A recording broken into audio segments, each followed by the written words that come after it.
One thing I did want to show you before we move on to applying for our first permit is how the business registration information gets tied to your account.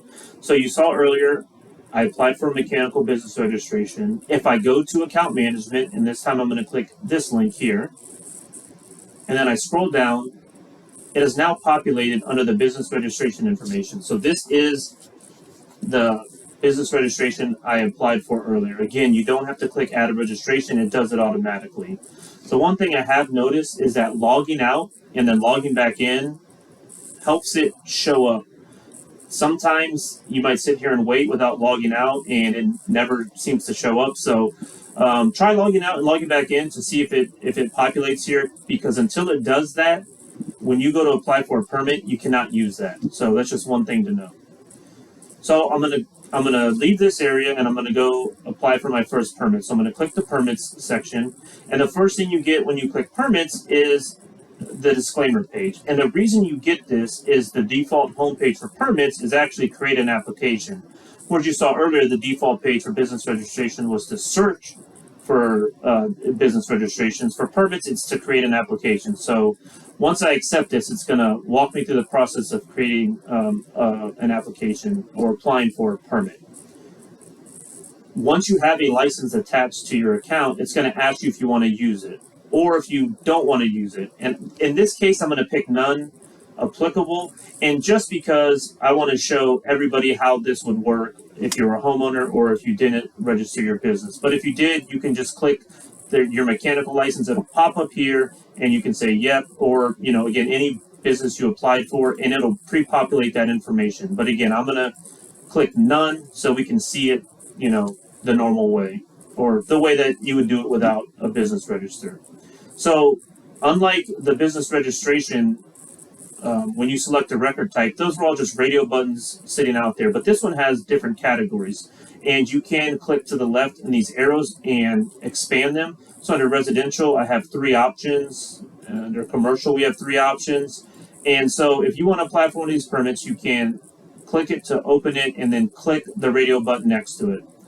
You can also click up here and then type in some information that you want to filter on. So I'm going to click that and click search. And when I click residential, it then just shows me the things with residential in the name. For this one, we'll just click residential new. So this is a residential new construction project, and then hit continue. So again, the first thing it's going to do is take me through the contacts. So again, I'm going to select myself since I am the contact. And now that I've added my business, that's also tied to my account. So it's going to ask me which one I want. And I want it as myself because I'm the applicant.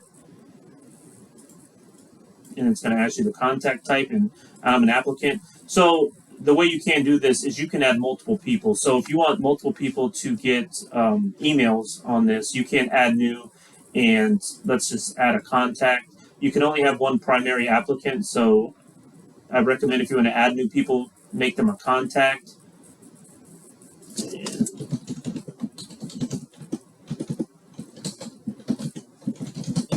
So we'll just go through and add a fictitious person, John, and hit continue, and now John's added up here as well. So when emails go out of the system, now both of us will get those emails and not just myself. Now, contractors, again, you can select from account if you have it tied to your account. In this case, it won't work because a residential new construction project needs more than just a mechanical contractor. So in this case, I'm going to click add new. But again, if you had information already in the system, you could look up an individual to use. So I'm going to click add new. And the license type in this case is going to be a contractor.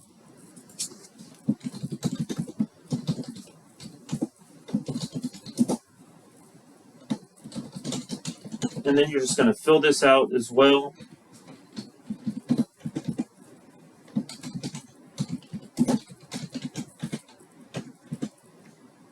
I meant to do Nebraska, that's North Carolina, that's fine. Again, if any of this doesn't match what they have, you have a good chance of this getting kicked back. Obviously, for the purposes of this, I'm just going to, put fictitious information in. But when you do this, you want to make sure you put it all in correctly because it could cause delays in your application. Okay, so the next step is finding the address. And this is a really important part of the system. Addresses, parcels, and owners. This is how the system really functions. And the search is finicky. That's the best way to describe it. That's why we've put all this information up here just to help you. So typically what you're used to is when you fill out information for an address, you fill in as many fields as you can. In this case, I recommend filling out less. With a Acela search, less is more, because if this doesn't match exactly what's in the database that it pulls addresses from, it won't come back. So as you can see up here, it's saying if you have 1819 Farnham Street, Omaha, Nebraska, what you really just want to enter is the street number and the street name, 1819 Farnham. Now there is one address that I've used previously, so I apologize if this is anybody's, but it's 216th Street and 9330. So that's all I'm going to add in, 9330216. And again, this is really important. Don't put a direction, don't put a street type, even if you know what it is. Like let's say, for example, Avenue, they didn't spell it AVE, they spelled it AV, or they spelled the whole thing out. It won't find it. So when I hit 9330216 and hit search, it's going to go into the system and try to find a good match. If there's more than one, that screen that you saw just pop up will give you multiple options. If that screen doesn't pop up, it's just going to grab that information and populate it all for you already. In this case, you can see it added all this information for me. In the parcel, it filled out the parcel information as well. So if you have the parcel number, you can put that information in first and click search, and it'll populate the others.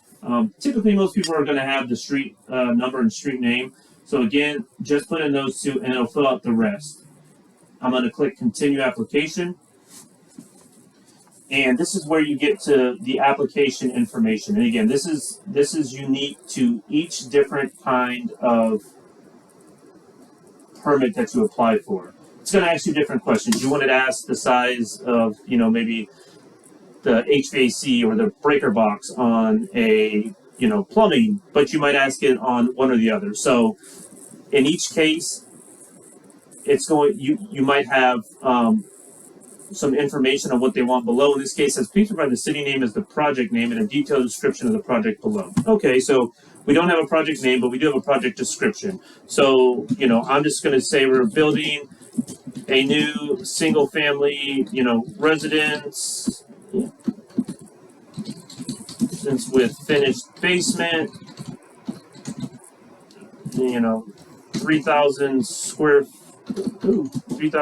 foot under roof. Any information that might be pertinent. I'm not the most well versed on this, so again, the more information you put, the better. So I filled that out, and now we have to go through. Again, these are all with the red asterisks are required. So in this case, total project valuation. It says use the valuation calculator at the bottom of the page to obtain this number. Okay, so let me start from it says use this at the bottom. Okay, so let's scroll to the bottom.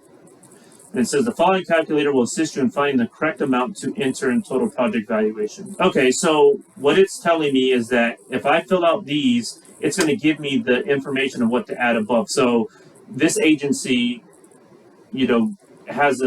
decides based on square footage what things cost. So I did say I had a finished basement, and I said 3,000 square feet. So let's make this add up. So 500, and then we're going to say 500 square feet of finished basement. The first floor is 1,500, so that puts us at 2,000, and then we have 1,000 on the second floor, okay?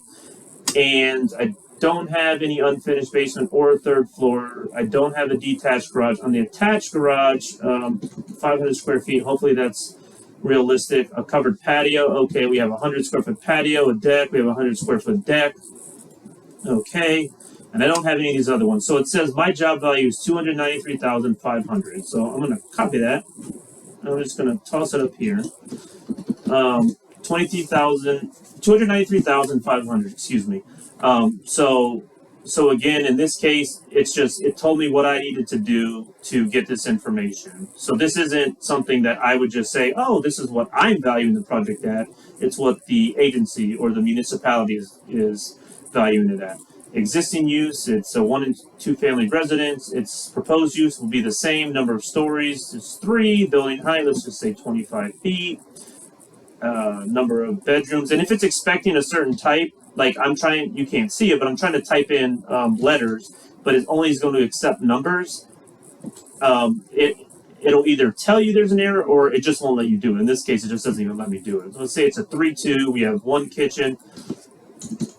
We're going to say 3,000 square feet. Irrigation meter size. Again, it's not required, but I always err on the side of caution and fill out as much as I can. I'm going to say it's not applicable, or if it is, you might want to fill that out. Total acreage, let's say it's on 10 acres. Is the project solely intended for agricultural purposes? No. Acres disturbed, I'm going to say, actually, let's say 1. I mean, building will disturb some acreage. Is this project served by public water? Yes. It's not a well. And is it public sewer? Yes. It's not on a septic tank. Is it in the floodway?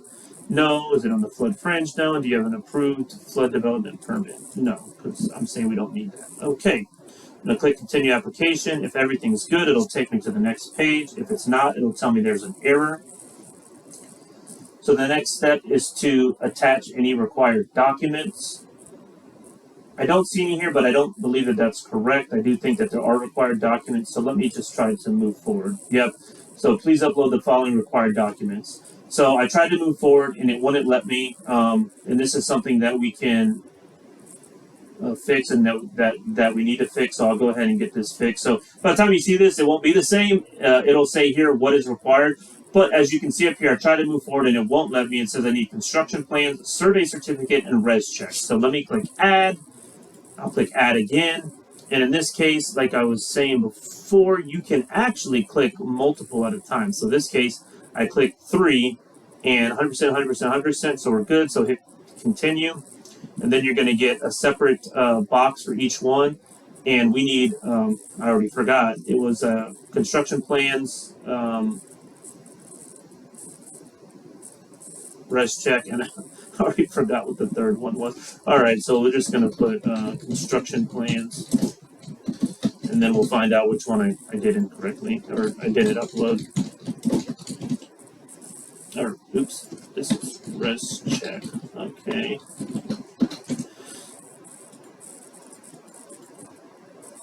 And I'll try survey certificate, survey, okay, and then hit save.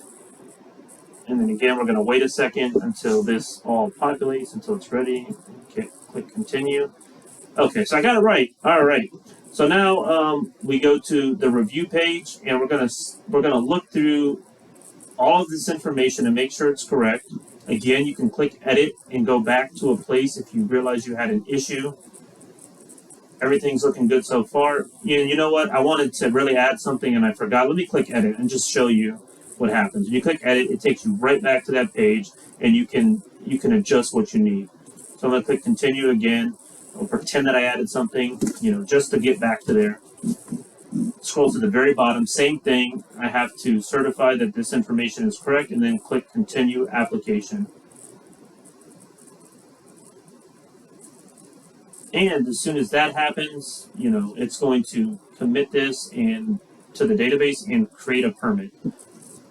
The same as with the business registration, you're going to get the successful banner. In this case, it does have an address, so it'll show you, and you can click this and go straight to your record details page.